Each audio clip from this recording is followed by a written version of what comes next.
जीवन के मूलभूत आवश्यकताओं की पूर्ति के लिए भी हमें धन की आवश्यकता पड़ती है, चाहे वो रोटी हो, कपड़ा हो अथवा मकान हो। अब इस हिसाब से हम धन तो बेशुमार कमाते हैं अपने जीवन में, लेकिन उस धन को संचित नहीं कर पाते या फिर हम आर्थिक परेशानियों से जूझ रहे हैं। इसका मुख्य कारण आखिर है क्या? क्यों हमें अर्थ से संबंधित परेशानियों का सामना करना पड़ता है? इसका मुख्य जो कारण होगा वो समाहित है हमारे द्वितीय भाव पर और अर्थ त्रिकोण के स्थान पर। पराशर मुनि ने हमारे जन्म कुंडली को 4 भागों में विभक्त किया हुआ है। एक है धर्म त्रिकोण, अर्थ त्रिकोण, मोक्ष त्रिकोण और साथ ही साथ काम त्रिकोण।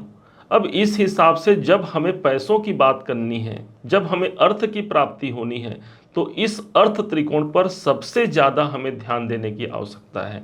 यदि ये घर सुधर गया तो समझिए बेशुमार धन दौलत की प्राप्ति का रहस्य हमने जान लिया। यदि ये त्रिकोण समझ में आ गया तो समझिए बहुत अधिक धन की प्राप्ति हम अपने जीवन पर कर पाते हैं और उस धन को हम व्यवस्थित रूप से संग्रहित भी कर पाते हैं। आज इसी बात को हम समझने जा रहे हैं। आप इसे अपने कर्क लग्न के आधार पर देखिएगा, सटीकता 100% बैठेगी, अन्यथा आप इसे कर्क राशि के अनुसार तो देख ही सकते हैं। जन्म दिया भगवान ने आपको कर्क लग्न पर, और ठीक उसके जन्म के बाद जो दूसरा घर मिलता है वही आपके कुटुंब का स्थान होता है, आपके परिवार का स्थान होता है। क्यों कहा जाता है कि एक बालक का जन्म हुआ अर्थात एक नए सदस्य की वृद्धि हुई। एक परिवार को तो एक नए सदस्य की प्राप्ति होती है, लेकिन उस बच्चे को एक परवरिश की प्राप्ति होती है। यही बच्चा अपने घर पर ही बोलचाल की भाषा को सीख पाता है और इसी कारण से दूसरा घर हमारे परवरिश को दिखाता है, हमारे स्पीच बोलने की क्षमता को प्रदर्शित करता है। यही वो स्थान है जो हमारे संस्कार को दिखाता है। अब इतना अहम होने के साथ साथ पराशर मुनि ने इस स्थान को धन का स्थान कहा है। आप किसी के बातचीत को देख करके, किसी के संस्कार को देख करके यह अंदाजा लगा लेते हैं कि ये कितना धनवान है अथवा इसके परिवार की स्थिति क्या है। और इसी हिसाब से ये जो दूसरा घर है यही आपके धन का स्थान होता है। अब यहाँ हम कितना संचित कर पाते हैं ये तो हमको धन स्थान बता देगा, लेकिन इस धन स्थान के भी 2 सहयोगी घर होते हैं और जो है अर्थ त्रिकोण। जहाँ ये स्थान होता है ठीक इससे पंचम भाव और फिर छठे भाव से पंचम भाव और फिर दसम भाव से पंचम भाव जो होता है यही है एक ट्रायंगल, यही है एक त्रिकोण। और इस त्रिकोण को जानकर ही हम अत्यधिक धनवान बन सकते हैं। कैसे और क्या इसका प्रभाव है इसको अब बड़े ध्यान से समझिएगा। 5 नंबर की राशि आपको विधाता ने प्रदान किया है आपके धन भाव पर। अब 5 नंबर की राशि जो होती है वो काल पुरुष की कुंडली में हमारे एजुकेशन को दिखाती है और इसी कारण से धन का नॉलेज इन्हें बहुत अच्छे से होता है। कोई स्कूल कॉलेज ऐसा नहीं है जहां पर धन के बारे में आपको सिखाया और पढ़ाया जाता है, लेकिन आपके अंदर वो नॉलेज है। बचपन से आपने देखा है कि धन की महत्ता क्या है और उस आधार पर आप धन का निर्णय लेते हैं। यही एक पॉजिटिव साइड है इस 5 नंबर की राशि का। 5 नंबर की राशि इस स्थान पर बनी हुई है धन के भाव पर। हमारा नॉलेज हमारे धन के स्थान पर है। हमारे पिताजी का साथ और पिताजी के आशीर्वाद से भी हम धन की प्राप्ति करा सकते हैं।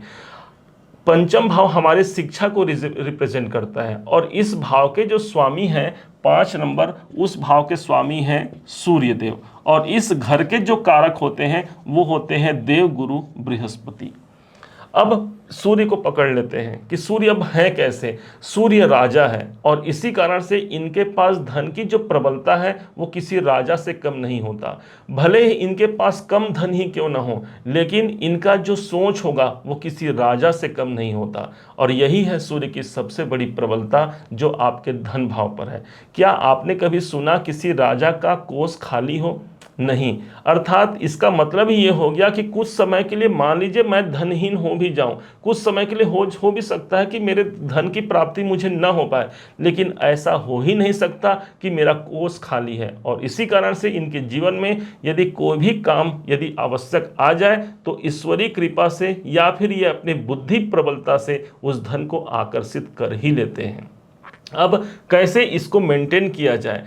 5 नंबर की राशि बनी है, सूर्य इस भाव को रिप्रेजेंट करते हैं, इसलिए हमेशा देने की प्रवृत्ति, एक राजा की प्रवृत्ति क्या होगी? अधिकतम देने की। जितना अधिक आप अपने धन को दान कर पाते हैं, अधिक का तात्पर्य ये नहीं कि 100 रुपये हमने पाए और 100 रुपये को हमने दान कर लिया। इसका तात्पर्य ये भी होगा कि कुछ प्रतिशत भी निकाल करके हम किसी अच्छे कार्यों पर यदि किसी को दान दे पाते हैं तो अर्थात हम राजा के भांति हो गए, और एक राजा का कोष कभी खाली नहीं होता। अब आते हैं इसके दूसरे घर पर, इसको बड़े ध्यान से समझिएगा। यहां पर यह होता है स्थान रोग ऋण शत्रु का स्थान माना गया है। तो फिर इसे पराशर मुनि ने क्यों कहा भाई कि ये भी अर्थ त्रिकोण के अंतर्गत आता है?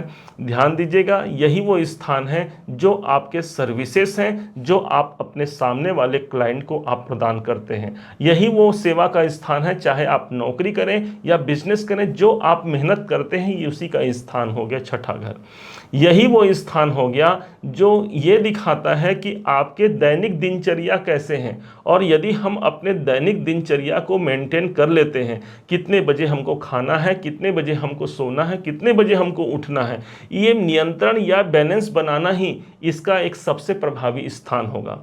छठा भाव इसे पराशर मुनि ने इसलिए रखा है कि किसी के स्वास्थ्य में यदि नरमा गर्मी आ जाए, किसी के स्वास्थ्य में यदि कुछ परेशानी आ जाए तो बहुत सा धन हमारे इस शरीर पर ही लग जाता है, जिसका सीधा नेगेटिव प्रभाव हमारे धन पर पड़ता है। यहीं कोई कर्जे हो जाए तो इसके कारण भी हमारे धन कमजोर हो जाते हैं। ध्यान दीजिएगा, इस भाव को रूल करते हैं 9 नंबर की राशि, अर्थात इस भाव पर प्रतिष्ठित है देवगुरु बृहस्पति। देखिए, हमारे पास कोई ग्रह इस समय पर मौजूद नहीं है कि आपके बर्थ चार्ट में कहां पर कौन से ग्रह बैठे हैं।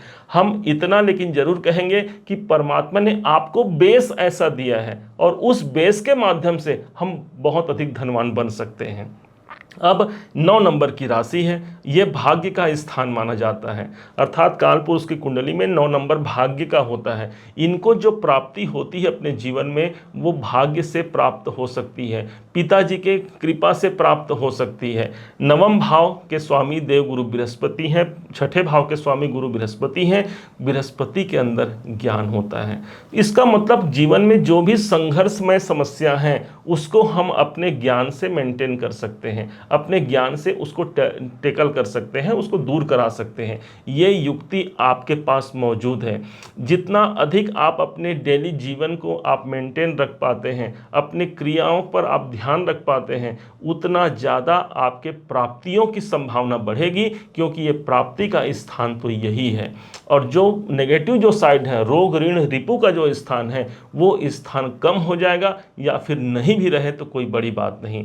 जब भी इनके कर्जे हो जाते हैं तो 9 नंबर कोई ईश्वरीय कृपा, कोई आकस्मिक कोई धन लाभ ही इनके कर्जे को दूर करा पाता है। ये भी एक अच्छी बात होती है इस छठे भाव पर देवगुरु बृहस्पति का राशि का होना। अब आते हैं दसम भाव पर, सबसे महत्वपूर्ण दसम भाव। पूरे कुंडली का केंद्र स्थान महत्वपूर्ण होता है, और उन केंद्रों में जो महत्वपूर्ण होता है वो है हमारा दसम भाव। अब इस घर को रूल कर रहे हैं, 1 नंबर लिखा है, वो है मंगल। अब इस घर के जो कारक होते हैं वो होते हैं शनिदेव कालपुरुष की कुंडली में। अब शनिदेव विलंब के कारक हैं, इसलिए करियर में कुछ समय ऐसा हो सकता है कि हमको विलंब से रिजल्ट प्राप्त हो रहा है। लेकिन इस घर के स्वामी मंगल हैं। मंगल अर्थात 1 नंबर हमको ये दिखाता है कि ये स्थान मेरे स्वयं का स्थान है, लग्न हो गया।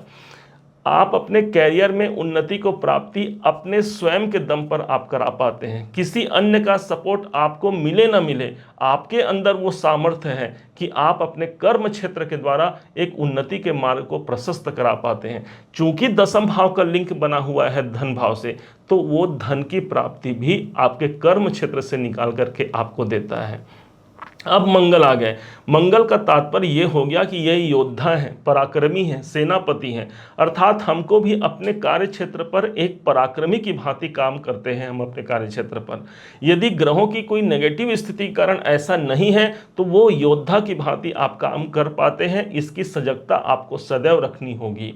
क्योंकि एक नंबर है, मंगल ही इस भाव को रिप्रेजेंट करते हैं। मंगल अर्थात एक सबसे बड़ी ऊर्जा है, सबसे बड़ी एनर्जी है। इसी कारण से आपकी जो सबसे बड़ी एनर्जी जो लगेगी वो आप जब अपने कार्य क्षेत्र पर होते हैं तब सबसे ज़्यादा आपको एनर्जिक महसूस करते हैं आप अपने आप को, और वही है धन का एक मार्ग। अब डिपेंड करता है कि कितनी आर्थिक प्रबलता रहेगी। आपके जन्म कुंडली के ग्रह हमको मालूम नहीं है। अब हम लेकिन एक सूत्र आपको बता रहे हैं कि देवगुरु बृहस्पति कहाँ बैठे हैं, और उसके बाद बताएंगे आपको उपाय, कौन के से उपाय से हम इस धन त्रिकोण को मजबूत बना सकते हैं।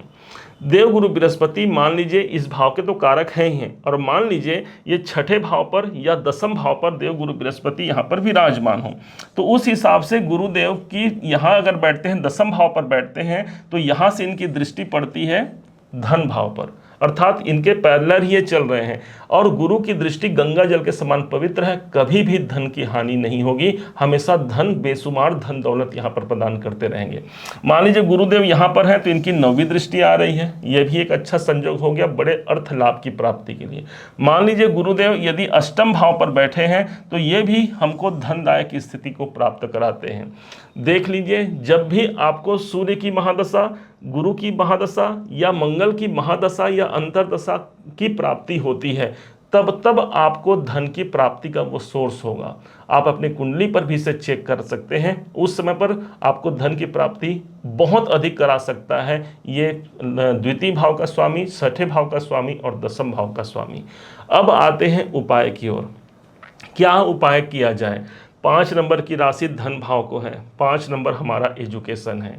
धन की प्रबलता को सिद्ध करने के लिए हमारे कर्मों में ही उसे जोड़ दिया जाए, अर्थात हम कोई एजुकेशन लें। हो सकता है आप स्कूल कॉलेज नहीं जा सकते, तो घर में जो आपके धर्म ग्रंथ है उनका आप पठन पाठन कर सकते हैं, या फिर जो आपका जो सब्जेक्ट है, जो आप काम करते हैं, उससे रिलेटेड यदि आप एजुकेशन ले पाते हैं, समझिए पंचम भाव को आपने मजबूत किया। जब आपके प्रथम संतान की जन्म होती है उस दिन आपके धन की वृद्धि होती है, या वो आपके लिए सबसे ज़्यादा धनदायक सिद्ध होता है, खासकर आपका प्रथम संतान, क्योंकि 5 नंबर की राशि हमारे प्रथम संतान को रिप्रेजेंट करता है। अब यही वो स्थान है, धन के स्थान पर 5 नंबर है, अर्थात शेयर मार्केट से भी आप धन की प्राप्ति करा सकते हैं। कैसे इसे अनुकूल किया जाए? उपाय के रूप में आप समझिएगा, सूर्य भगवान सदैव के लिए आपके वित्त मंत्री हैं, इसलिए जैसे सूर्य उदय होते हैं और अस्त होते हैं, उसी प्रकार से उनके उठने के समय पर हमको उठ जाना एक सबसे बड़े धन को बढ़ा देगा। सुबह के समय पर भगवान सूर्य उदित होते हैं, आप उठ करके कुछ नहीं कर पा रहे हैं, एक प्रणाम कर सकते हैं। एक प्रणाम अनेक परिणाम को परिवर्तित करा सकता है। इस हिसाब से भगवान सूर्य को प्रणाम करना। सूर्य के लिए कहा गया, चूंकि ये वाणी के भाव पर 5 नंबर है, माना जाता है रघुकुल रीत सदा चली आई, प्राण जाई पर वचन न जाई। आप किसी को कोई कमिटमेंट करिए मत, और यदि कर दिया तो किसी भी कीमत में उसे पूरा करना आपके धन की सत्ता को कई गुना बढ़ा देगा। भगवान श्री राम को सूर्यवंशी कहा गया है, अर्थात भगवान श्री राम के कथाओं का श्रवण करना, रामचरितमानस का पाठ करना आपके लिए अत्यधिक धन की स्थिति को प्रबल बना सकता है। इसके अलावा ये जो स्थान है ये ईशान दिशा है, इसलिए भगवान सूर्य के एक तांबे की प्रतिमा, एक तांबे की छवि जहाँ पर सूर्य का तस्वीर बना हो, उसे अपने घर के ईशान या फिर पूर्व दीवार में आप अर्पण कीजिए, आप लगाइए। निश्चय मानिए इस माध्यम से आपका द्वितीय भाव मजबूत होता है, जो न सिर्फ आपको धन देता है बल्कि धन की सत्ता को लंबे समय तक संचित धन के रूप में निहित करा जाएगा। उम्मीद है आप सबने इसे समझा है, आप सबने इसे जाना है। यदि आपने इसे समझा है, जाना है, मेरे समझाने का प्रयास यदि आपको सार्थक लगा हो, मेरे समझाने का तरीका यदि आपको सार्थक लगा हो, तो हर बार की भांति इस बार भी अपना प्यार भरा लाइक और कमेंट करना कभी मत भूलिएगा। और हाँ, यदि अभी तक आपने चैनल को सब्सक्राइब नहीं किया है, सब्सक्राइब जरूर कीजिएगा। पुनः एक बार फिर आप सभी का दिवस बहुत मंगलमय हो। इन्हीं शुभकामनाओं के साथ जय श्री राम।